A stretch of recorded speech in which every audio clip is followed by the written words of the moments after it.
నల్గొండ, ఖమ్మం, వరంగల్ పట్టభద్రుల ఉప ఎన్నికల సందర్భంగా కొమరవెల్లి మండల కేంద్రంలోని జిల్లా పరిషత్ ఉన్నత పాఠశాల, చెర్యాల మండల కేంద్రంలోని జిల్లా పరిషత్ ఉన్నత పాఠశాలలో ఏర్పాటు చేసిన 2 పోలింగ్ కేంద్రాలను జిల్లా ఎన్నికల అధికారి మను చౌదరి సందర్శించి పోలింగ్ సరళిని పరిశీలించి పోలింగ్ సిబ్బందికి తగు సూచనలు చేశారు. ఈ సందర్భంగా జిల్లా కలెక్టర్ మాట్లాడుతూ నల్గొండ, ఖమ్మం, వరంగల్ పట్టభద్రుల శాసన మండలి ఉప ఎన్నికల పోలింగ్ కోసం సిద్దిపేట జిల్లాలోని కొమరవెల్లి, చెర్యాల, దుల్మిట్ట మరియు మద్దూరు మండలాల్లో 5 పోలింగ్ కేంద్రాలను ఏర్పాటు చేయడం జరిగిందన్నారు.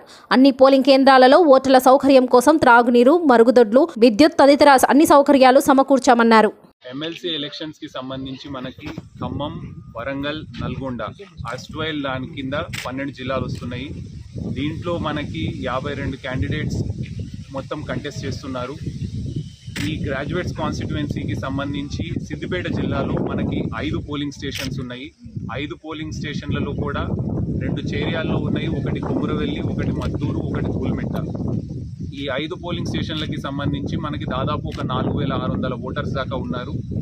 మనకి పోలింగ్ అనేది 8 నుంచి 4 వరకు ఉంటుంది కాబట్టి అందరూ గ్రాడ్యుయేట్స్ తోటి కూడా రిక్వెస్ట్ ఏంటంటే వాళ్ళ ఓటు హక్కును వినియోగించుకొని ఒక రెస్పాన్సిబిలిటీ తోటి ఒక ఇన్ఫార్మ్డ్ డెసిజన్ తీసుకొని ఎమ్మెల్సీని అనేది ఎన్నుకోవాలి అనేది ఒక రిక్వెస్ట్.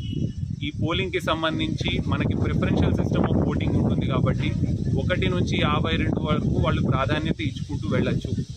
దీనికి సంబంధించి మనకి బ్యాలెట్ పేపర్లో వాళ్ళ ప్రిఫరెన్సెస్ ఇండికేట్ చేయవలసిందిగా ఉంటుంది. ప్రతి ఒక్క పోలింగ్ స్టేషన్లో కూడా మనకి పోలింగ్ అరేంజ్మెంట్స్ అన్నీ కూడా కంప్లీట్ చేస్తున్నాము.